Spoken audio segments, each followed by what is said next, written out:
Washington football. Woo!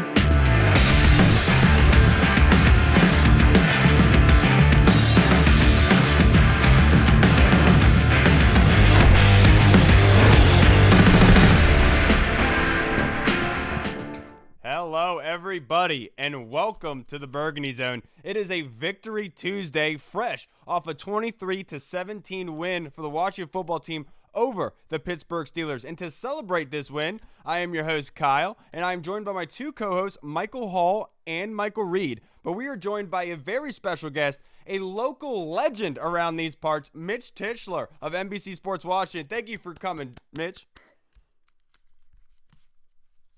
Thank you. Happy to be here, guys. Absolutely, Mitch. First thing I have to ask you, this was a monumental win. This was huge for multiple reasons with this Washington football team, but I want to dissect this game. I want to get your input on this. What was your play of the game? For me, I think it was the Logan Thomas touchdown to tie the game at 17. There are a couple plays in that game that Logan made, particularly the fumble recovery. That was huge as well, but for me, it was getting open like that. It was Alex hanging in the pocket, taking a big hit. It was catching the ball. It was Jeremy Sprinkle clearing out all the linebackers and DBs so that Logan could be that wide open. And honestly, that was the big time turning point when it went from, okay, Washington's keeping it close and they might be able to pull out a victory to, oh crap, this might actually happen. Yeah, and that was a great catch, and that wasn't even the best catch that Logan Thomas had last night. Being able to snatch that ball away from the DB, who was right on him, was inches away from that ball. He just snatched it right out of the air. Now, another player that had a huge game last night, another one-handed grab, was Cam Sims. Do you believe, Mitch, that Cam solidified himself as the number 2 wide receiver? Yeah, I mean, I think he's been a fan favorite from training camp for years, but I think that you've seen him this season building up to, his role in the offense. And, Dontrell Inman was a nice, placeholder stopgap, I would say. And he's a fine, 3/ number 4 receiver, but nobody makes plays on this offense outside of Terry McLaurin from the wide receiver position like Cam Sims does. And especially that big one-handed catch down the sideline on third down.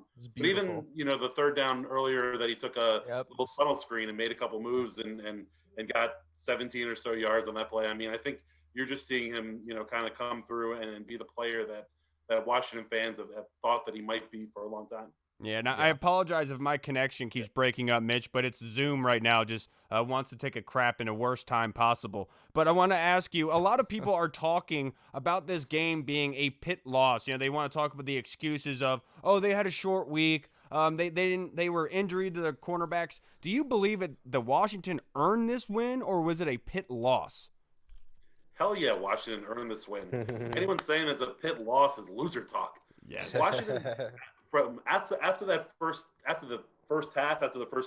quarter and a half, dominated that football game. Yeah. And all the mistakes that Pittsburgh made on offense, going in that second half was on Washington's front four. It was on Jack Del Rio's game plan, not sending a whole lot of blitzes, letting their front four, get after the quarterback. And with a guy like Ben Roethlisberger, when he's getting rid of the ball that quickly, it's not about getting sacks. It's not even really about getting pressures. It's about getting in the throwing lanes, getting your hands up. And you saw it throughout the day. Deron Payne early set the tone, batting down passes. Chase Young broke up a couple, screen looks that Ben was going for.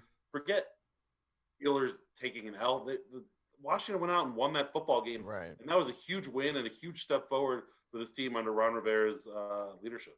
Yeah, and I said it last night on Twitter. The Washington football team walked into Pittsburgh and stole their girlfriend. That was a beautiful sight to see. I absolutely loved it. Now, my next question to you is going to be, I know that if anyone that listens to your guys' podcast, the Washington Football Talk podcast, it's absolutely great. You guys are professionals. You're really good at what you do. If anyone listens, they know you're the big guy guru, the O-line guru. So I have to ask you, what is your grade for the O-line's performance last night, going against that very good pass rusher, TJ Watt, the best pass rusher rated by Pro Football Focus this year?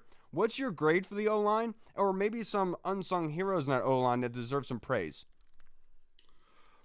I thought the O-line, they certainly struggled a little bit early, and I think you saw Alex had a little bit of happy feet because they were getting pressure pretty consistently. But they kind of settled in midway through that first quarter, and I think they played football from the beginning of the second quarter on. Maybe overall it's a B, but playing against a defensive front like the Steelers have, and we laud Washington's defensive front all the time, but the Steelers defensive front is right up there, and honestly maybe better overall, especially when they had a healthy Bud Dupree. But they played really, really well. One of the unsung hero that I like to talk about is Scott Turner, and Yes. I mentioned the Cam Sims tunnel screen that he took for 17 yards or so. If you watch that play, you saw Cornelius Lucas 40 yards downfield blocking. You saw Wes Schweitzer. You saw Chase Rouillet, and you saw Brandon Sheriff all downfield blocking. You didn't see Morgan Moses down there, and part of the reason that you didn't see him down there was because they schemed him up. Morgan was given T.J. Watt one-on-one, and it was Morgan's job to make sure that T.J. Watt wasn't a game changer in that game. And Watt had a sack and had a couple pressures and had a good game. He's also probably the best defensive player in football this year. Yeah. And Morgan did an admirable job with him. And normally on a screen like that, your tackle is the guy who's out front leading the blocking. But you got to love the scheme that they set up, that they weren't going to let T.J. Watt chase that ball down from behind. They weren't going to let him make a play 5 yards downfield, and they left Morgan Moses in there to block him. And so for me, I really liked the way that they kind of attacked the Steelers front. And as the Steelers kept dialing up more and more pressure, it wasn't something that the Washington O-line struggled with. And certainly that's a situation we've seen the Steelers defense take over games in the past, and they didn't do that today. And that's why if people who want to say the Steelers lost the game is the worst loser talk that there is. I couldn't hate that more. So right. That's one thing that was very impressive to me about this win was the fact that Terry McLaurin didn't show up on the stat sheet. Antonio Gibson went out early, and yet Washington still found a way to win. Do you think that is something that is realistic, that they can continue to carry on? Like, say next week they go in and Terry McLaurin gets shut down again and there's no Antonio Gibson. Do you think that they could still win that game? Or do you think that they got to start getting those guys more involved? I mean, ideally, you want your best players to have the football in their hands, but it shows a lot of offensive maturity to find a way to win without your best players being able to have the ball, and that's one of the things that we hadn't seen yet until this week. The Steelers were rolling coverage towards Terry McLaurin every single play, and so you need guys like Logan Thomas and J.D. McKissick and Cam Sims to step up and make plays and force teams to not be able to roll all that coverage towards your star player. Now, if teams are going to continue to doing that, bracket them with a safety over top and a corner, underneath, that's great, because now you have faith that Logan Thomas can make a couple of those tough catches. Like Cam Sims can break off a couple big plays. J.D. McKissick was an absolute weapon out of the backfield that the Steelers didn't have an answer for. And I think, as you look at this team as it moves forward, you want your best players to have the ball in key situations. But at the same time, you also need those support players to step up. And this is really the first time that we've seen the big-time offensive support from players outside of Terry and Antonio. Yeah, and speaking of guys that stepped up, you mentioned Logan Thomas. Obviously, he had a huge game last night. He's been showing pretty good growth throughout the season. Do you think that going into 2021, this kind of lowers the need for a tight end in this draft or in free agency, or do you think that they're going to keep going with Logan Thomas as kind of that building block? I mean, I think Logan Thomas has carved out a spot on this offense for years to come, certainly going to next year. Think about, what Washington had when they had Vernon Davis and they had Jordan Reed. Yep. You could see a situation where they could bring in a Jordan Reed-esque tight end, a guy who's really more of a wide receiver, but is super shifty and lines up on the inside. And you have the two of those guys, on the bookends of the line, and you can really make some hay with that kind of movement. Logan's great because he's a big body and he blocks well. He's tough to cover, and he catches the ball with his hands. And I think that, there are a lot of spots that this team definitely needs to improve on, as you go forward through the draft and free agency. Wide receiver 2 is probably the biggest spot on offense outside of, your franchise QB, going forward. But definitely Logan is taking a big time step in quelling all the yelling for, a top tier, top flight tight end, because he's catching the football and he's playing well. Yeah, and that's funny. Great minds think alike, Hall, because I was actually going to ask you, did Logan Thomas earn himself a contract extension? And it looked like he did last night. I think you're right, Mitch. He's going to be here for a long time. Now, I have to ask you, let's get into this. I'm going to try to preface this the best way I can.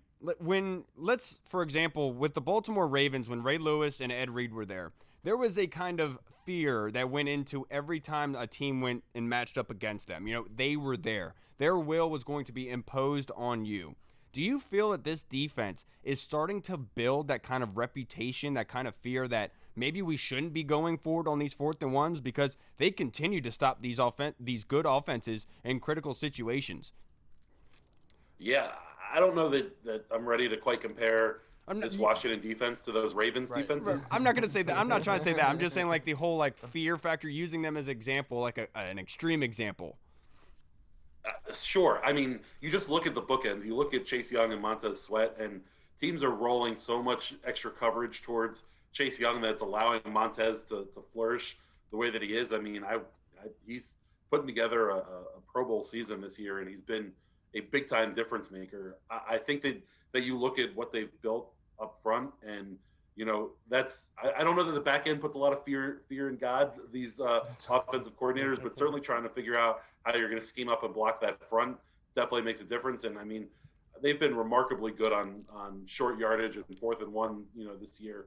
But the bigger step forward, I think, for this defense is the 3rd and longs, which longtime Washington fans know that this has been an issue for years, giving up the 3rd and 10 plus plays, and they haven't done that a lot this year, and a lot of that comes from the pressure that they've been able to put together. And you look at all the good things they've done this year up front, and it's all without Matt Ioannidis, who's arguably their best interior pass rusher. I mean, you're looking at the cornerstones of a really solid, staunch front 4, front 5, whatever you want to call it, in Washington, and not just this year, but you could see this for 5-6 years, and that's a huge difference maker. Yeah, right. Yeah. Go Reed. You mentioned the back end and how the back end doesn't really strike fear into anybody. That is 100% true. One thing that scared me last night was when Cam Curl went down. I never thought that I would say that coming into the season, but Cam Curl getting hurt really scared me there for a little bit. How huge has his play been? How essential has he been to this defense? He seems like he's filled in for Landon Collins admirably and has done a fantastic job.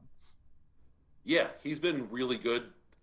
Honestly, if we're talking about safety play, it's been DeShazer Everett's been the difference maker back there. Cam Curl's been really good, and I don't know that even the coaching staff probably expected that a 7th rounder from Arkansas was going to step in and be able to play in the NFL this year and play at the level that he has. And so you're seeing that the development from these young guys, which is awesome as you go through. But for me, the big difference maker in the secondary has been DeShazer Everett. I mean, you talk about the Ed Reed type, the Ray Lewis, the guys who are going to put the fear of God in people. And, yeah, that's true. And Shays isn't the biggest body in the world, but man, if he doesn't stick his nose in every tackle that he does, and I think you saw Eric Ebron last night really start alligator arming a lot of footballs, knowing that DeShazer was roaming around back there looking for a big hit. Landon went down, and obviously he wasn't playing great, when he went down, but he's obviously beyond a starting caliber safety in the NFL. I think the big difference, Troy Apke, looked good in training camp, and that's one of those things where, you look good because you're playing, whoever you're playing against. Yeah. And they learned pretty quickly that Apke wasn't that guy, but, having the depth there to be able to bring in Cam Curl and to be able to bring in DeShazer Everett, especially once Landon went down, was huge. And those guys are playing really, really good football right now. Jeremy Reeves, too. He's played fantastic when he came in. Yeah. Hey, I have a couple more fan questions for you, Mitch, but before I get into that, last night, the Washington football team revealed the white-on-white uniforms. How did you like that decision? I mean, it was incredible.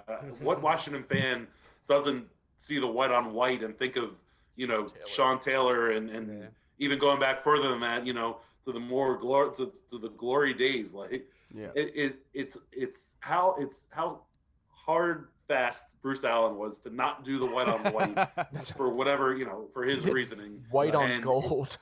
It's so ugly. It became the calling card of Bruce Allen, not doing white on white, and anything anti Bruce Allen, this fan base is going to love. And players loved it too. You saw them all talking about it, and it was awesome. I loved it. And I love that Ron came in with this plan for it too. He talked to today a little bit about how he used to break out the white on white in Carolina when they had a big game that he wanted to emphasize. And so to break that out on a quasi Monday Night Football game against an 11-0 Steelers team is pretty great. And I expect that we'll probably see it maybe against the Seahawks and maybe or against the Eagles. And hell, they're playing a postseason game in January at FedEx Field. Very good chance. You never know.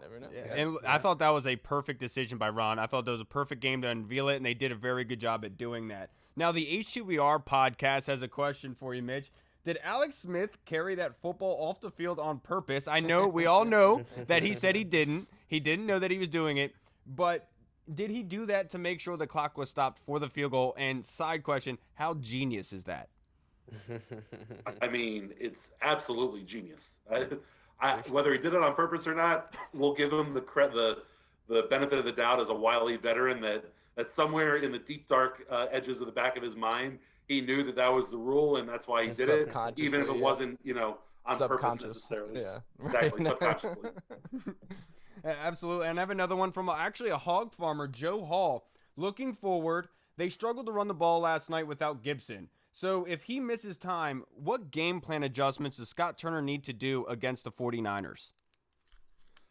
I think you're going to see a lot like we saw last night or yesterday against the Steelers. You're going to see a lot more short passes, that extension of the run game, quote unquote. And you'll see Peyton Barber get a little bit of work because you got to get somebody to get the ball between the tackles. But, one of the things that I kind of liked about J.D. McKissick, aside from obviously how squirrely he is out of the backfield and how good he is at making catches, is how well he gets in between the tackles and the offensive line. He kind of squirts through a bunch of small holes there, and he's not a guy that's going to take it up the middle and put his head down and fall forward for 4 yards, but he can eke out some yards up there. And I think the more so you're going to see Alex throw more passes, a lot of those short, quick passing plays, a lot of the screens, a lot of the, quick tight end pops, stuff like that, to kind of, as an extension of the run game. Yeah, now with the win last night, and a very convincing win to say the least, the San Francisco 49ers are the next opponent. It's almost like a reunion, to say the least, with Jordan Reed, Trent Williams, and Kyle Shanahan. They're in San Francisco. They're getting healthy. They're getting better. What is your confidence level heading into this game for the Washington football team? They're certainly getting healthier. I don't know that they're getting better, though. You look at the Steelers, starting 22 against Washington, still for the game in Arizona. They might be on paper. I think they're 3-point underdogs. They might be on paper underdogs, but I think they're going to go out there and win this game. And I think it's going to be, I don't want to say easy, but I don't think it's going to be a come from behind, hard fought game. I kind of think they're going to use this Steelers game as a springboard and really, just, keep ascending as Ron kept saying this afternoon. Yeah, and I love that he has a PowerPoint presentation ready for the team and kind of being able to humility being the topic, bringing them back down. Because with a young football team, it does worry that overconfidence can kind of bring them down to level going against the San Francisco 49ers. So I think that's a perfect job by Coach Rivera to be able to do that. Mitch, I really appreciate you coming on by and being able to give us some of your wisdom on the Washington football team, being the O-line guru, being so good at what you do. This was a huge win last night, and it's just fitting to have a huge guest to be able to talk about it with. Thanks for having me, guys. I'll tell you what, the swag that this team is showing and backing up with is something that I've covered this team for 13 years and haven't seen it in that since the 2012 season for a little bit. But man, I love these young guys on this team. There's a lot of good things coming. The culture is finally damn good. They're finally winning on the field. Yes, winning on the field, exactly.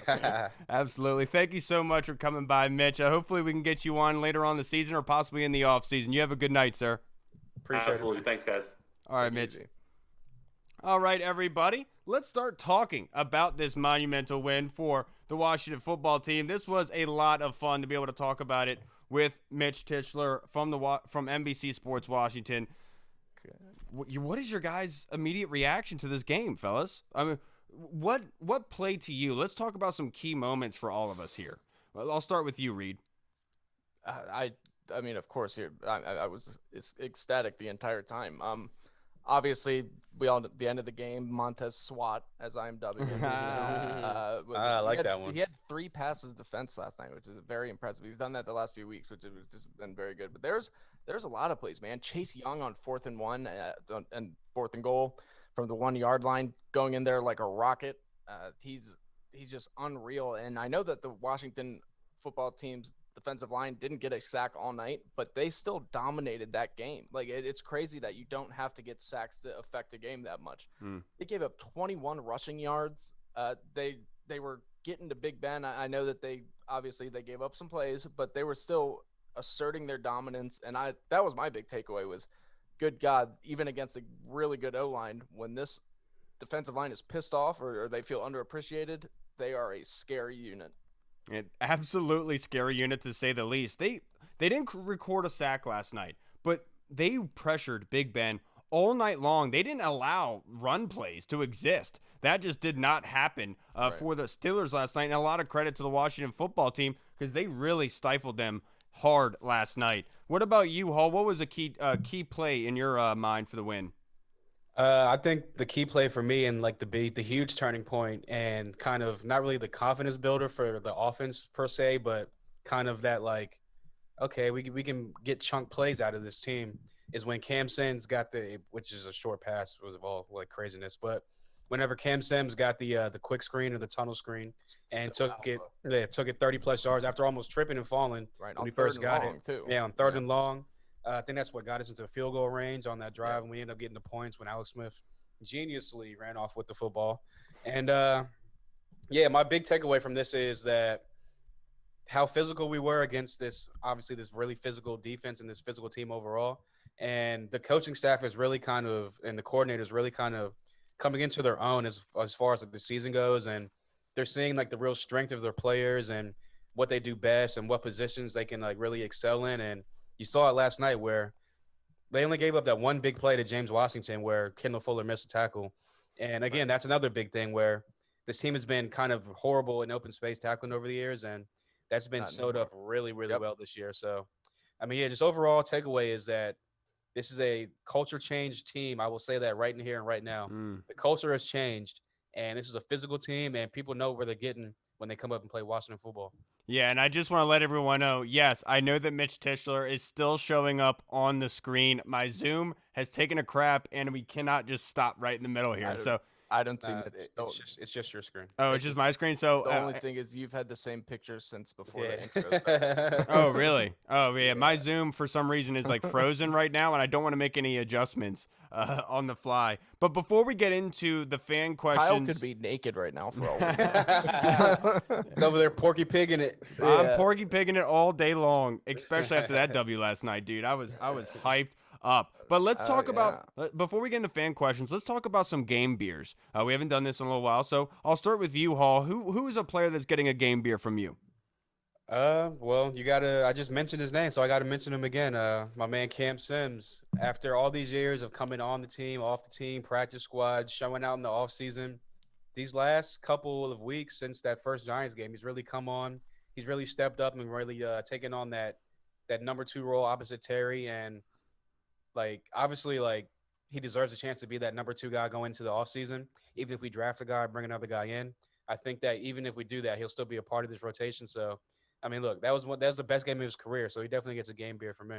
Yeah, my game beer is to the O-line in particular. It's going to go to Brandon Sheriff and Morgan Moses. Brandon Sheriff looked like he hyperextended his knee in that third quarter, but then came back and actually finished. Me so bad. Me too. And he was able to finish the game actually really well. And then Morgan Moses having to face against the best pass rusher in the NFL right now in TJ Watt. And I know he had 4 hits on the quarterback. He did cause a lot of pressure, but it wasn't like he was dominating in like adjusting the game at all. He wasn't impacting like he usually does. So I thought Brandon Sheriff and Morgan Moses, they deserve game beers. They worked their ass off last night. Kick your feet back, fellas. Enjoy it. What about you, Reed? Kind of blow, my bad. I forgot to ask. I wanted to ask Mitch about the whole Brandon Sheriff situation, if he thinks they're going to bring him back, re-sign him, franchise him, but it is what it is. Yeah, speaking of Brandon Sheriff, that not only did that terrify me, but then as soon as Wes Martin comes in, he gets Yeah. bullied right into the backfield. Yeah. I was like, great, here we go. All right, cool. But thank God Sheriff came back. But my game beer is going to go to Logan Thomas. Logan Thomas was just him and J.D. McKissick were the security blankets for Alex Smith last night. And Logan Thomas, really, like you talked about, Kyle, he etched his name. He is the tight end here in Washington. And I think it's about time people realize it. He's just solid. He does everything well.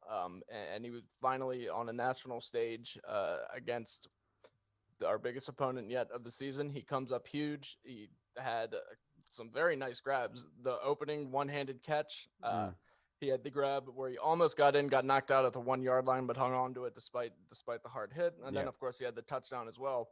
Logan Thomas, man, have yourself a game 6-pack because you deserve it, buddy. Yeah. And I'm going to finish this off with probably somebody we should give a brewery to, and that is Alex Smith. Yeah. Being able to get that gash in his leg, blood squirting all over his shoe. It went Didn't viral. your heart stop when that happened? You were like, oh my God, it happened again. Then I know. Important. Sergio Martin, one of our biggest fans, was messaging us like, is Alex even going to finish the game? And, I told him, look, I've heard some crazy stories about guys playing through games. I have a cousin up in Pennsylvania in high school. They had to stop. They had to take him out of the game because his teeth had come through the bottom of his lip. And so all they did was just take it out, and he kept playing. You've heard of guys, breaking their fingers in half and them just taping it back up and going right back out there. Ronnie Lott. Yeah, there's so many horror stories to the point where I knew that gash was not going to get Alex out of the game. They're not going to just a scratch. That's all it is. He probably didn't even feel it. He's probably been cleated so many times throughout his life. He's just like, whatever. But then on top of that, for Alex to be constantly in rhythm throughout that game, getting the ball to J.D. McKissick, who had 10 receptions and for 70 yards last night, he was a huge point of emphasis in that second half. He was the one acting as the run play, where they would do those dink and dunks, and JD would find the pockets and get upfield for the first down. I was incredibly impressed by Alex Smith. Enjoy a game beer, sir, and go actually move in the brewery. Just go stay there every day except for Sunday. You absolutely deserve it. Now let's move on to our fan questions, and we can't start with none other than Jesse, our good friend Jesse. It's a true or false question. Alex Smith's savviness at the end of the half and his move to take the ball with him, was it the play of the game? Reed, true or false? True, in my opinion. I should have won with that as the play of the game, but that was like we said, like Mitch was talking about that. If that was on purpose, that is so sly. That's such a vet move. That's better than when you see Aaron Rodgers hurrying the offense to the line because he sees that the defense is subbing out and he wants to get a 12-man flag. Like that's just. This is just it was crucial, by the way, for us to pull to get those points before the half, and I think that really helped this team out. So if that was on purpose, true, 100%. Yeah. Actually, I'm going to say false. I do not believe that was the play of the game. It was a very savvy play, and it should not have happened because the Washington football team should have had an extra timeout. If it was not for that horrible non-challenge that was not reversed, that was upheld. I don't understand that. Dude, I'm telling you, somebody needs to be fired. That was egregiously bad. For that to be called on the field, for them to be able to see the monitors at the field, to then go to New York and say, hey, what do you guys think? And for the announcer to literally say it's a very clear for us that that's a first down while he's saying that for the ref to say it's upheld. That was absolutely insane. They should have had an extra time out there. Now, I will say I have a gripe with Scott Turner. That play call on that third down was a terrible, terrible decision because you have no timeouts. You have 20 seconds left, and what you have to do is you have to stop the clock. You cannot bank on your field goal unit being able to knock a field goal in with 20 seconds. Especially Dustin Hopkins. Absolutely. So what play call do you do there? You want to be able to go for a shot to the end zone. That's what you do. A lot of teams, what they'll do is they'll say to the quarterback, throw it deep, throw it to the back of the end zone where no one can get it or only your guy, and then make sure the clock is stopped. For Alex to take 2 sacks at the end of that drive was absolutely horrible, and that should not have happened. So, no, I do not believe that was the play of the game. False. What about you, Hall? I'm with you. I'm going to go false. It was a great, savvy move. If he did do it on purpose, even if he didn't do it on purpose, it was still a great, savvy move. But my play of the game was the last play of the game for them on defense, which was Montez Sweat swat down or tip ball to I believe it was Bostic that caught the interception. Yes, sir. Yeah. Because look, how many times in the past, even through this season, have you seen the Lions game? If you want to recall that one, but how many times have you seen the clock say a minute and a half or however much time's left on the clock, and there's a team that's just like, man, all they got to do is go 30, 40 yards, and somehow, some way, in three, maybe less than 3 plays, they're in field goal range. So for him to just come out on that first play, tip it, swat it, pick it, game over, that was the play of the game for me. Yeah, and it's funny because I was on Twitter and I thought about it. I was like, dude, I smell a turnover. And I posted the gif of The Rock, smelling at the ring. And literally 30 seconds later, that pick happened. And I was like, I had tweeted it, walked outside to let my dogs out, closed the door behind me. I look at the screen and I see Montez jump and then Bostic laying on the ground. And I just started screaming. My wife immediately called me. Katie was about to whoop my ass. She's like, Kyle, it's 9 o'clock. You cannot be yelling in the middle of the neighborhood. We're going to get the cops called on us. So that's fine. Washington won. It's cool. Right. It's cool. They get it. Yeah, they Nah, totally but get it. I mean, same thing with me. Like literally, like somehow, some way, I guess Dan has like super 7.5 G like internet up in Hagerstown because he's always like on a 5 to 10 second like early like boost than everyone else. So like I hear the chat going ding ding ding. I'm like, all right, so I know something crazy happened. I'm just hoping it wasn't against us, or like crazy against us.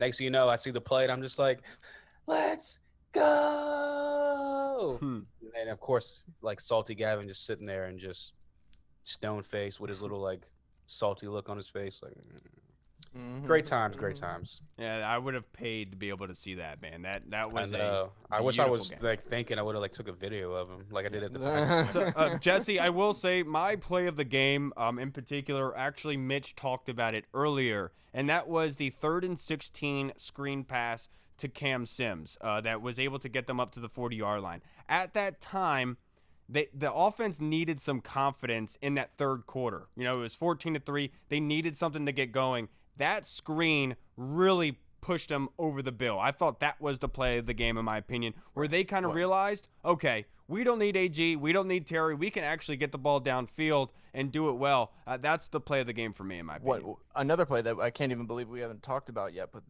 that just sparked the entire team was the Cam Sims one-handed catch downfield. Yeah. I mean, that was huge. And that got everybody pumped. There wasn't even a flag called for that. I know that was so crazy to me too. He's holding his arm the whole time. In my mind, I was like, you know what? I'm just hoping that the ref was like, he caught it, so I'm not gonna throw the flag and just waste all this time to be like, no foul, blah blah blah. So that's the only thing I was hoping because I was like, yo, we are literally like, this is the only time in my life I'll ever agree with Cleveland.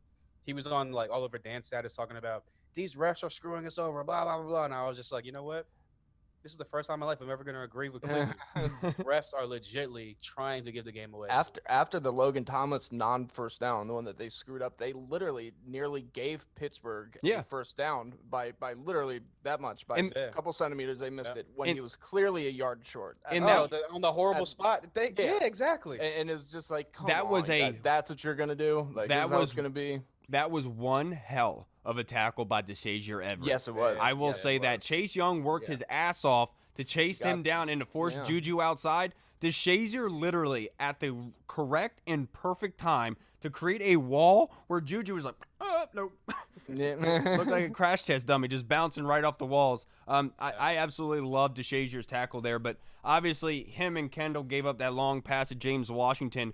I think it's a success in itself that the leading receiver for the Pittsburgh Steelers was James Washington.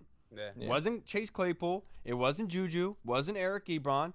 It was James Washington. And again, that was only because of a missed tackle by Kendall Fuller where he went down the sideline. So, I mean, they held him in check, and that's a great trio of receivers. And if you want to put Ebron in, what is it, quadruplet or something like that? And Deontay Johnson. They're 4 deep receiver and have a very good tight end. They're stacked. Yeah, and look, we already asked this question, and we already kind of talked about it with Mitch. But Tony Shivers, a really good friend, Tony the Tiger, big fan of the pod, he said, how big was it that Sheriff came back, and that because Martin didn't look good in relief at all? And so, Reed, I'll start with you. I mean, that was huge. Like I said, as soon as I saw Sheriff go down, and he looked like he was in a lot of pain. He's a He big, did. tough dude. Morgan I was helping him to the sideline too. Yeah, Mhm. I was like, oh no, because our O line looked so bad without Sheriff. I like Schweitzer, but then that means Wes Martin's coming in, and Yeah. Wes Martin, as we all saw, very next play gets pushed 5 yards into the backfield, and it's just you don't want that. Luckily, Sheriff is as tough as they come. He ended up coming back in, and praise the Lord, because you do not want to go up against that defensive front with Wes Martin in there. I don't care who you have. Wes Martin is not strong enough. He doesn't have the base. He's just there's a reason why he was given every opportunity in the world, and he couldn't hang on. Yeah, look, we Hull knows we have some very good friends that are hardcore Steelers fans. And the one name that you can go back into eternity with Steelers, it's going to go on the wall, is Cam Hayward. Brandon Sheriff coming back and just completely taking Cameron Hayward out of the game plan. You didn't even hear his name last night. He wasn't even a factor. For him to come back and do that was absolutely huge and was probably one of the biggest reasons why that offense was able to move the ball so well in that second half. Brandon Sheriff, it was absolutely pivotal for him to come back in that game. 100% agree. What about you, Hall? Yeah, 100% agree as well. Like you just said, Wes Martin comes in, gets blown back, and this probably wasn't a factor, but I'm just gonna say it was because I'm a huge Brandon Sheriff fan and I wanted to be here long term. I think in his mind he was like, man, if I'm get injured again, these guys aren't gonna give me that contract I want. He's already said he wants to be here for his entire career, so maybe in the back of his mind he's like, I gotta tough it out, which we all know he's a tough guy anyway. But I can go out there and play, and then for him to come back out and then put up an A+ stellar performance like that. Yeah. And like you just said, for Cam Hayward to not even come up on the stat sheet or get his name called once really like that is tremendous. Another guy, Stephon Tuitt. I said this last week as well when I was with Gavin watching the game. He was on Twitter talking about, oh, my guys, go out there and get your sacks up. We're going against backups in the Ravens. Get your numbers up. I'll be back next week to get my numbers up. I turned to Gavin and I said, look, Ron Rivera's going to put that on the chalkboard. He's already putting that chalkboard stuff up there. Taking that L. Fast forward a week later, here we are taking that L. So thank you for that, Stephon Tuitt. Really appreciate it. Yeah, right. And it's so telling how, like Chase Young said, he said that they learned a lot from the Ravens game. That kind of gave them a key. I thought that was very interesting that Chase Young said that. Yes, sir. Yeah, look, and Chase Young is my spirit animal. I want to be him. Seeing him get so hyped before the game on the field and warm up, chasing back, just like, looking like a freaking beast, just like wanting to devour something. He looked so good in the white on white too. Yeah, and then the video goes viral today of Cam Sims' one-handed grab, and you see Chase Young sprinting full speed up the sideline to be able to congratulate him and give him props, and then you saw Ryan Kerrigan as well. Right. It just speaks to the locker room. It just fun like that. They're having fun, and that's the crazy thing. Is like they're having fun against really good teams. And this is what we have been wanting, and this is what has been building this season. And I've said this so many times on this podcast, as demoralizing as those losses were to the Giants, those are huge building blocks for this team because they realize how to not lose games. I've said it so many times. You have to learn how to lose before you learn how to win. And last night, they played to win that football game. A lot of credit to that football team and the organization. I wanted to say they deserve so much credit for this year, for the way that it has transpired, for everything that has come onto their plate, for them to continue to stay focused, and then also to progress and win these crazy games that they're not supposed to win. A lot of credit to everyone in the organization. They should be patting themselves on the back today. Yeah, 100%. It's it's crazy because last week we were doing our Christmas Santa wish list thing, and I was like, oh, I would my wish list or my wish is for them to be 7-7 come Christmas time, and it was kind of just I was like, yeah, reminiscence of 2012. We're just going on a hot streak, knock off. What do we have? At that point, it was 5 straight in a row. Blah blah blah. Ended up with 6 straight. How crazy is it now? We come full circle a week later, and it's kind of getting that 2012 vibe where all the role players are starting to do their job. You see people on either side of the ball just starting to step up, make huge plays. The momentum is building. The locker room's having fun. Everyone's going crazy on the sidelines. I mean, this is a great time. Even if we don't, like I said on Twitter, I said it on Twitter today. Even if we don't win the division because of those 2 losses to the Giants, or might come back to haunt us. Even if we don't win the division, this team is building something for the future, and 2021 and forward, man, this team is gonna Right. trouble. Yeah, they raised Yeah. the floor. They this is the pedestal now. This is the expectation. You're absolutely right, Exactly. Hall. Right. Can I just say that my favorite moment that went viral from the game was Montez Sweat and Ben Roethlisberger afterwards when you see Big Ben start walking and Montez Sweat turns around and he goes up to him, points at him, and he's rubbing it in his face that he just swatted that one down. Yeah, Montez Sweat actually had another kind of like play like that earlier in the game against Juju. Against Juju, he was in Juju's face, and I want to know. I want to know what he said because Juju's face was like, Juju was what? pissed. What? What are you talking about? Dude, they was were hilarious. getting into Juju's. I know Juju likes to talk a lot, but it seemed like they were like there was a few different times where I saw Juju getting up, yapping at people, and people having to pull him away and be like, "Calm down, dude." But like, who would want to go with Montez Sweat or Chase Young? You wouldn't even think Montez Sweat is like a huge like shit talker, but he's out there yapping in everyone's ear. I love it though, man. I love it. So do I. What are you gonna do? Catch him? Right. Oh, and one name that we have not talked about that I think that does deserve a lot of credit. Cameron Curl, 8 tackles on the night. Did get injured. He's playing fantastic. Did get injured. I have a follow-up question for after we get to the fan pods. I want to talk to you about Cameron Curl more in particular, but also Cole Holcomb was playing lights out last night. He deserves a lot of credit. Ron Rivera talked about in his presser today with the media that, he was hard on the linebackers a couple weeks ago, and they took that personally, and they responded. And he was very intrigued with the way the linebackers have played the past 2 weeks. Credit to you guys. I know, Reed, you talked about it with who did we have on last week? But you talked about with them the linebacker group needed to play better. They were not playing up to expectations. Kyle Stackpole. Yeah, Stackpole. I'm sorry. I'm so sorry, Stack. Now, let's move on to the question from Martin McLean off of Facebook. What is the long-term goal for Sadiq Charles? Where does he fit? What about start with you, Reed? So originally, I mean, you thought he was going to come in here to compete for left tackle. Then you thought that he was going to come in, he was going to slide over to left guard. But it looks like Wes Schweitzer has been such a fantastic pickup. And Cornelius Lucas, whether he's the future or not, I don't know, at left tackle. But this offensive line is playing fantastic together right now. So it's tough to say. But, I mean, obviously, Sadiq Charles is a very talented player. I could easily see him coming in and being in a training camp battle at left guard with Schweitzer next year. And just but it also depends on what we do at tackle. If we keep Cornelius Lucas, if we draft somebody, if we sign somebody, I don't know. It's going to be really interesting to see what they do with Sadiq Charles because he's someone who everybody's forgetting about right now because he's been injured.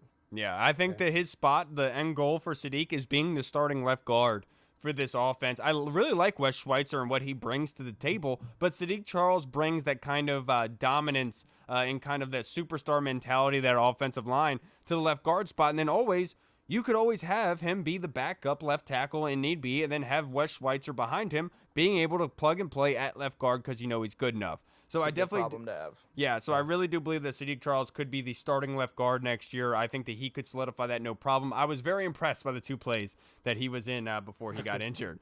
What about you, Hall?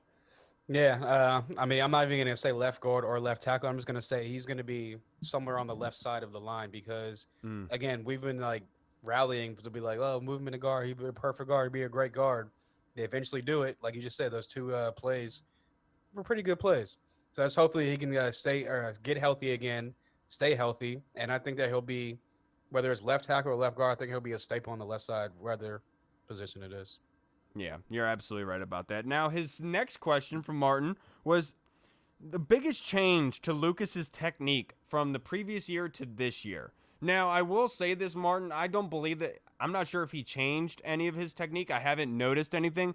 But I will say that when Cornelius finished the season last year with Chicago, he finished the season incredibly well. He played very well, underrated. PFF had him rated at like an 86.5 or something over the last 7 games. So. Yeah, he played incredibly well at the end of last season. I know the media talked about how bad he looked in the preseason at training camp, but I feel like this is just Cornelius Lucas getting his shot and being able to gel with these other offensive linemen. I don't think that he changed any of his technique. I think that we're just seeing the front office landing great free agents for bargain prices. We've seen that with Logan Thomas, J.D. McKissick, and Cornelius Lucas. I think that they're all the same type of player, in my opinion. And start of another question I wanted to ask Mitch Tischler, man. Damn.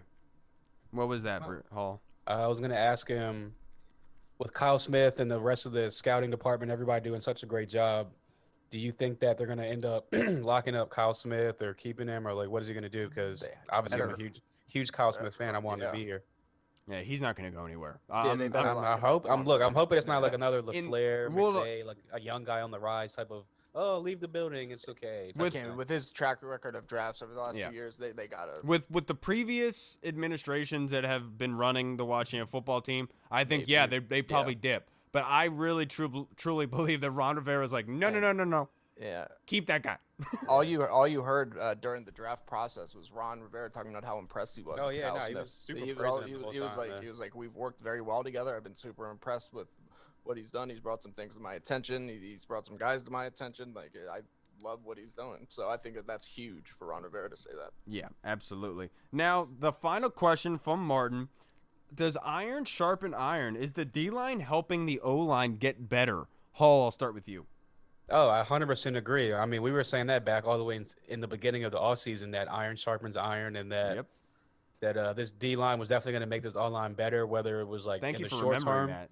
Yeah, of course, in the short term or the long term. And obviously, in the beginning, it took a little bit of time with no training camp, the whole COVID thing, no like coaching staff be able to get their hands on them for like an X amount of time through the offseason. So, I think that you guys are everyone's seeing the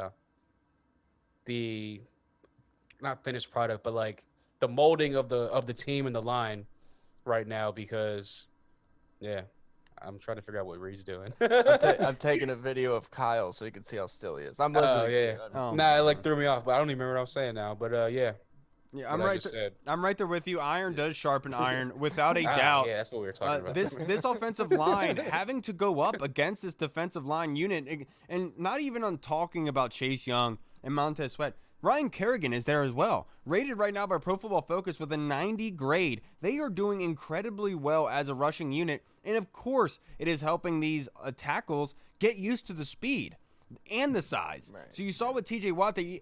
Yes, did he get the better of Morgan Moses on some plays? But it wasn't like Morgan Moses was hit by a freight train, that he wasn't expecting that kind of speed and pass. They knew what was coming to them, and a lot of credit because I do believe that this team is a self-sufficient machine. It's really pumping itself up and building itself, and only great things are going to happen with this offense if the offensive line can continue dominating in the trenches. What about you, Reed? Yeah, of course, yeah, 100%. And another person that hasn't been mentioned yet at all during this pod that should be mentioned because he's played so well, especially over the last few weeks, but doesn't really show up in the stat sheet, but he just dominates and he gets pressures on the quarterback and he does his job, is Jonathan Allen. Jonathan Allen is playing out of his mind. So the offensive line having to go up, like you guys said, of course, Chase Young, Montez Sweat, Ryan Kerrigan. You can even throw Ryan Anderson in there because So you he's can a throw dog. Tim Settle in there too. And then you got the big boys in the middle, especially during the offseason when Matt Ioannidis was there. You got Matt Ioannidis, Jonathan Allen, Deron Payne, Tim Settle. Like it's just I remember us talking about like what defensive line is this offensive line going to play that is for sure better. Right. You know, like who are they going to play that's a tougher that's tougher than what they have to go up against in practice every week. So Yeah. of course, yeah, and it's shown too. This offensive line. Like everybody wants to talk about the left side. Now the left side, like Cornelius Lucas and Schweitzer's are no names, but this offensive line has played very well together as a unit. It's funny. They said the same thing about the left side of the line last year, where it's a big question mark. They're going to be the weak spot, and they ended up being the strength last year. And Yeah. I'm not going to say the left side's a strength this year because obviously Sheriff and Mogus have been dominating, but Mhm. they've almost been on the same level. So Yeah, what more can you ask for? and it's been as the season has progressed, the left side has gotten better and better each week. Yeah. And a lot of it has been Cornelius Lucas. I feel Jaron Christian when he was in there, he had his moments. I mean, he didn't play as bad as people thought that he would, but Cornelius Lucas has just been it seems like he's a whole different animal out there right now, and I love it. Absolutely love it. Now, our next question is from Josh Taylor, the host of the Burgundy Network podcast. Oh, I never told you guys this, but a funny bit. One day, Hall was making a tweet about our podcast and actually tagged Burgundy Network instead of our own. Oh, I do remember that. Yeah, that was hilarious. That gave me a really good chuckle. But Josh has a great question for us. If Gibson goes on the IR, will the Washington football team sign a free agent running back? Reed, I'll start with you. Yeah, I think they need to. I mean, Bryce Love's he's done right for this year. So, Yeah. Right. Yeah. So I mean, yeah, they're gonna have to bring in somebody. I mean, J.D. McKissick and Peyton Barber. I know that apparently Ron Rivera has been itching. They said to get the ball to Peyton Barber more. I don't know how true that is when you have somebody like Antonio Gibson just crushing it, but I think that he sees a lot in Peyton Barber, and he's going to use him as the first and second down guy, just the guy that's just going to plow forward. But they'll have to bring somebody else in if Antonio Gibson misses some time. Now, hopefully that's not the case, and hopefully Antonio Gibson's toe injury, which I know they can all be lingering, doesn't linger. But yeah, I mean, they would have to bring somebody else in, I would imagine. Yeah, I'm right there with you. And the one name that I saw in there, look, it's intriguing to me. It is, because I do believe that if Antonio Gibson goes on IR, they should go after free agents. And I was looking at the list. There's Bilal Powell, Elijah McGuire, is on there, guys like that. But one name stood out to me. Darius Geis. No. Good Lord, dude. Come on. No, it's actually Marshawn Lynch. And that's the type of dude that, honestly, look, I know he's old. I get it. I know he's old. He's probably not even a fraction of what he used to be. But Marshawn Lynch is going to give you 100% effort on every single play. He's going to care about your team. He's going to have their back, and he's going to work his ass off for you.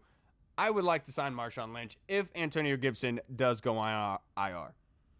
Yeah, I mean, I would love to have Lynch, but I just feel like at this point in time, he's only going to come back if it's like the Raiders or like the Seahawks call him, because that's like the only two teams he wants to play for. Yeah. But I mean, hey, if he was willing to sign, I would definitely accept him in the backfield. But over Thanksgiving, he was handing out turkeys in Hawaii. So I'm not really sure if he's pressing to come back to the cold.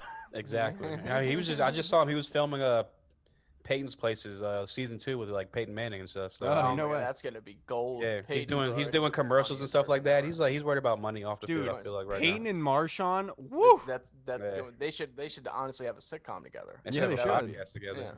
Yeah, they should. They should have a movie written too. Well, let's not stop there.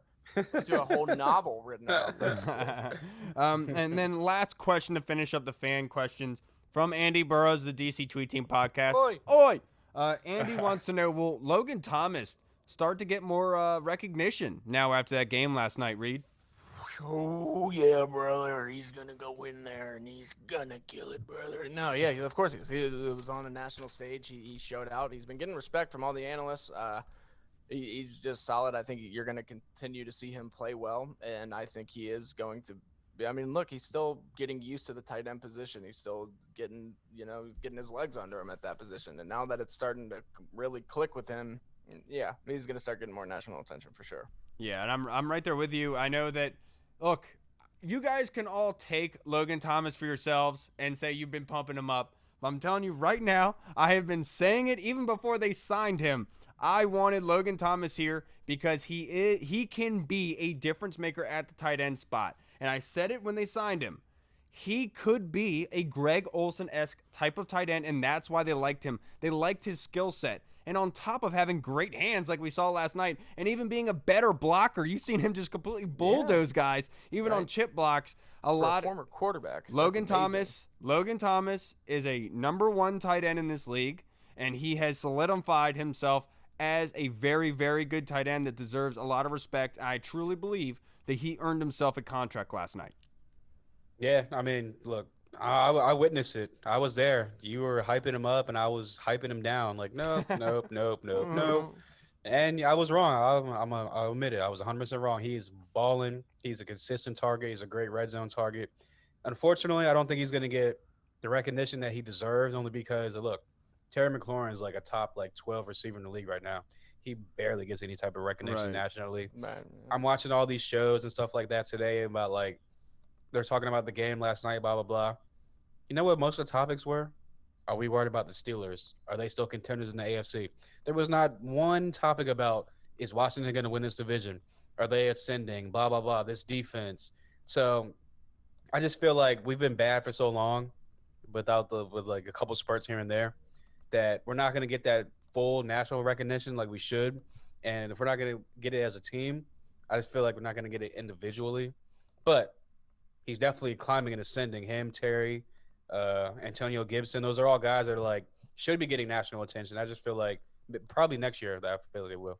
Right. Yeah. And look, when the question I asked to Mitch earlier talking about fear, I wasn't trying to compare them to the Ravens defense. Yeah. What I was essentially trying to ask is like when a team is heading into a matchup with another team, there is a sort of confidence level that you have going against a certain unit. And when you're going against a very, very good unit, you know that you have to play on top of your game. That kind of fear is what I was referring to, is that defense kind of building that reputation that you got to come with your shit or they're going to punch you in the mouth. Right, Yeah. with this D line, you Right.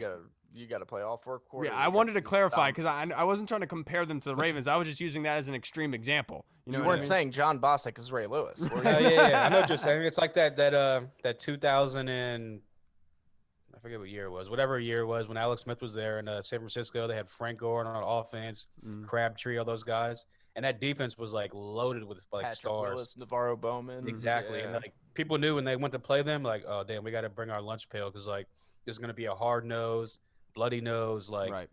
hardcore game. So I feel like that's what you're trying to say. So Or I just got like what you're saying. just like the 49ers last year. You knew when you were going up against I them, mean, you're hell, gonna have look to just be- like the Panthers when Ron Rivera in his beginning or yeah, with coaching Luke, years. with Luke Kuechly and co. Like People knew that defense was nothing to mess with, and you had to bring Right. your lunch pail to the game every week. and or else Jack they're Del taking it. Rio's defenses have been like that too. You look at Von Miller, you look at Julius Peppers. I mean, he's no slouch either. Not at all. I wanted to go over some stats with you guys. I wrote this down from last night's game that I thought were very surprising to me in particular.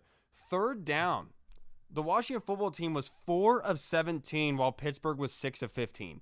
How they were able to win this game going 4 of 17 on third down is absolutely insane to me. And this needs to be an area that they have to fix heading into San Francisco. They have a very good D-line. It's very reminiscent of what they just faced with Pittsburgh. But they have to shorten those second down kind of plays. They have to give themselves a better chance on third downs. They're playing too long.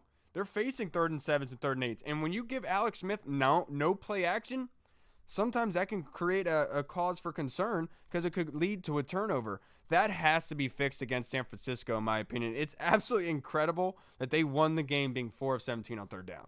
Well, you kind of alluded to it when you said it. The Pittsburgh stat, they were 5 for 18, so that kind of balanced 6 it out. for and kinda- 15. 6 for 15, yeah. So that kind of balanced it out and kind of kept us in the game, obviously. So Yeah.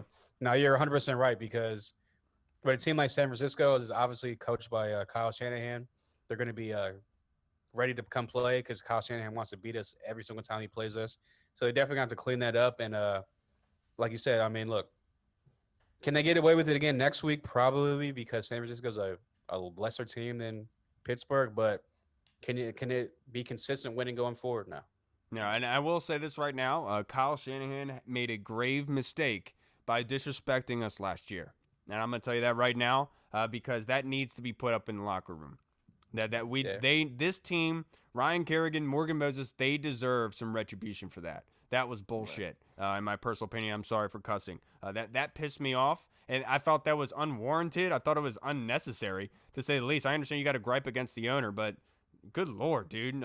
You better get ready for this weekend, 'cause I'm ready to punch that dude in the mouth. Why don't you explain to the fans, Kyle, what it is you're talking about that Kyle Shanahan did? And by that, I mean, I don't remember. I don't remember either, honestly.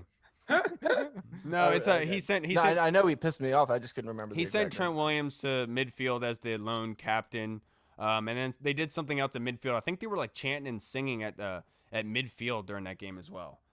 It was like something crazy about that. But now the other stat that was staggering to me that I think was the huge difference in the game was the red zone percentage. The Washington football team went 2 of 3 in the red zone, while Pittsburgh went 1 for 3. The difference in this game was 6 points. The goal line stand in the beginning of the game, for them to 7 downs, the Pittsburgh Steelers had a chance to get points on that drive, and the Washington football team stopped them in the red zone. They had 7 tries to get the ball in the end zone, couldn't get it done. They walked away with 0 points. And then at the end of the game, instead of kicking that field goal, they decided to throw that long fade pass, ended up being incomplete. Those were the 2 big differences in that game. And then the 1 touchdown, because the Washington football team went 2 for 3. That was a difference in my opinion.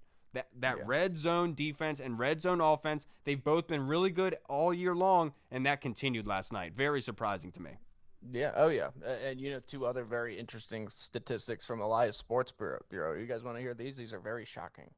So Washington had a 4-7 record before knocking off the 11-0 Pittsburgh Steelers, which is the lowest win percentage by a team to defeat an opponent that entered 11-0 or better in NFL history. And on top of that, tonight, Washington became the first team in NFL history to win a game in which it trailed by 10 or more points at halftime against an undefeated opponent with 10 or more wins.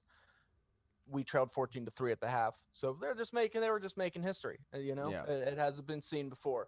And I know that those stats are, they're, of course you can pick and choose what you want. And they're a little bit, like that's not an actual statistic. Like nobody's like, that this is the best team ever at trailing from 10 points against 11-0 teams. Right. Absolutely. Now I have some closing thoughts here that I wanted to say. But first off, to all of the Steelers fans that we're friends with that possibly could be watching this, whatever have you, I just have one thing to say to you. I wish you could see Kyle's face right now. I know, right? I would love to see that. That made me so happy. We have been going back and forth with them about comeback player of the year. For Alex Smith to play like that, to win the football game, to stop their undefeated season, he solidified it by far. Did he have more passing yards than Big Ben? I feel like he did. He had 290 yards. I feel like Big Ben had like 250, 260. Yeah, take a gander over here. They didn't do all that much, honestly. I mean, they only had a couple big throws. And then other parting thoughts is Ben had 305, Alex. Okay. Just barely. Yeah. But the Washington football team walked into Pittsburgh and took that W out of their hands. Straight up. I don't care what all these idiots are saying that Pittsburgh lost its short week, blah, blah, blah. All these analysts, all these experts on the game of football all picked the Steelers. All of them. Every single one. Every single one. And then now here comes the excuses from the national audience, national media. Oh, they were on a short week, blah, blah, blah. Huh? You guys knew that when you picked them. So how come that's the excuse now? We knew the narrative going into it. Even Chase said it last night when he was doing the interview with Aditi Kikobala, and he said, hold on, can I say something real quick about her, by the way? Does everyone understand that she is a Steelers fan? Mm-hmm. She literally was complaining and was pissed about the Lev Bell situation. And I even said, like, aren't you supposed to be unbiased? Like, you work for ESPN, and you're talking about you're mad because Lev Bell's on your husband's fantasy team. Let's be real. And my question is, why on a primetime game is a Steelers fan interviewing a Washington player?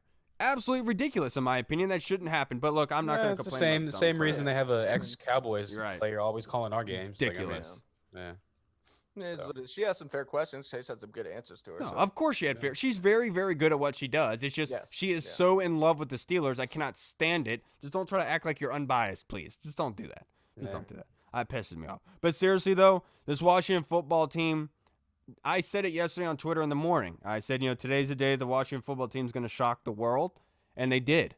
This podcast episode is called David versus Goliath for a reason, and that's because no one gave them a chance, and they walked in, they got it done. This is the type of win that can really catapult teams over the wall. Oh my God, yeah. This is the type of win that you use going forward, and you remember. And look, like going back to what you were saying, Kyle, or what you guys were both saying about Pittsburgh and them being 11-0, and everybody was picking them. Pittsburgh really hadn't played that many good teams coming into that game. They hadn't played all that well, and they played terrible against the Ravens before. They almost got beat by a bunch of third stringers and practice squad players. And Washington came in there, and Washington's defense smacked them around a little bit. And yes, Pittsburgh has a fantastic defense. We know that they're actually kind of scary to play because they're so fast paced and they're so hard hitting. But I mean, I just don't get why Washington isn't getting more credit for this. I know obviously why, because it's Pittsburgh and we're just the Washington football team. Right. We should be getting more credit for this. That was an incredible win. Yeah, and I just want to say something real quick. I love Tomlin. I love his mindset as a head coach. One of my favorite coaches ever. Absolutely. I love his no excuses mindset. Absolutely love it. But I will say, don't disrespect my team again, coach. I'm going to be straight up honest with you. Don't talk about my team like that, especially to Chase Young, while Cameron Curl is literally a yard away from him on the ground in pain. Don't disrespect. What did he say? He basically said, I don't ever want to lose as many games as it would take to get a guy like you. Yeah, he was like, I'm never going to get get to draft a guy like you because I'm never going to lose enough games pretty much. To be fair, he's right. No, he's 100% right. 100% Like, he's right. 100% right. No, yeah. I'm just saying, don't disrespect my team like that. No, no, I know. Yeah, and then you got T.J. Watt though. Like, yeah, come on, you're fine. You're fine. But yeah, you'll never be able to get a Chase Young. So how's that feel? I know. I love Tomlin. Like I really do. I love Tomlin so much. Just don't disrespect my team again, dude. We earned some respect last night. And Put some don't respect trip on my referees name. Don't He trip disrespected the players. team because we were disrespecting them for 3.5 quarters. Yeah. So he felt obligated to.